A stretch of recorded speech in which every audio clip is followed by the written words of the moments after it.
పార్వతీపురం మన్యం జిల్లా కొమరాడ మండలానికి సంబంధించి రెప్ప వనదార గ్రామాలకి రహదారి సౌకర్యం కల్పిస్తామని జేసీబీతో తవ్వారు. కలవట్లు కొంతవరకు కట్టి వెళ్ళిపోయారు. ఇప్పుడు సిమెంట్ మూటలు మొత్తం సామగ్రి కూడా పట్టుకుని వెళ్ళిపోయారు. అలాగే కుస్తూరు గ్రామానికి రోడ్డు వేస్తామన్నారు, కొంతవరకు పనిచేసి వదిలి పరిస్థితి ఉంది.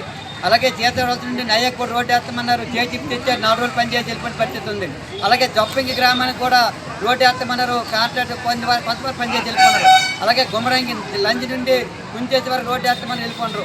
అలాగే రామభద్రపురం నుండి అల్లువాడకు కూడా రోడ్డు వేస్తామని వెళ్ళిపోయారు. ఈ విధంగా ఈరోజు కాంట్రాక్ట్ ఎవరైతే ఉన్నారో ఆ కాంట్రాక్ట్ ఇష్టానుసారంగా కొబ్బరికాయ ఎమ్మెల్యే గారు కొబ్బరికాయ కొడితే జేసీబీ పట్టుకుని వస్తారు, సిమెంట్ మూటలు వేసేస్తారు, జేసీబీ వెళ్ళిపోతారు తప్ప ఇంతవరకు అధిగతి లేని పరిస్థితి ఉంది.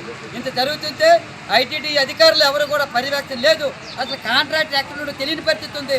ఈరోజు కాంట్రాక్ట్ వెంటనే పట్టుకొని తీసుకొని వచ్చి ఈ గిరిజన గ్రామం రహదారి సౌకర్యం కల్పించాలని కోరుతున్నాం. ఈరోజు కాంట్రాక్ట్ నిర్లక్ష్యం వల్ల గిరిజన ప్రాణాలకి డోలీ మూతలు లేకుండా చేస్తామని చెప్పిన ఈ రహదారులకి డోలీ మూతలకి గత అయ్యే పరిస్థితి ఉంది. ఇంత జరుగుతుంటే ఐటీడీ అధికారులు ఏం చేస్తున్నారో తెలియజేస్తున్నాం.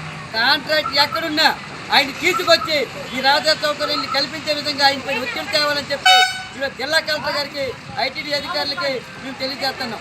ఎంత అన్యాయం, ఎంత ఘోరం, ఎంత నిర్లక్ష్యం అంటే ఈరోజు రెప్ప వనదర గ్రామంలో సిమెంట్ బోర్డు కూడా పట్టుకెళ్ళిపోయారు. అక్కడ ఉన్న సామగ్రి కూడా పట్టుకెళ్ళిపోయారు. ఎందుకనే కాంట్రాక్ట్ ఎక్కడున్నా తీసుకురావాలి, ఆయన వెంటనే పేపర్లను వేసి తీసుకొచ్చి ఈ కొమరాడ మండలంలో అసంపూర్తిగా ప్రారంభించి ఈ పనులన్నీ కూడా చెయ్యాలి.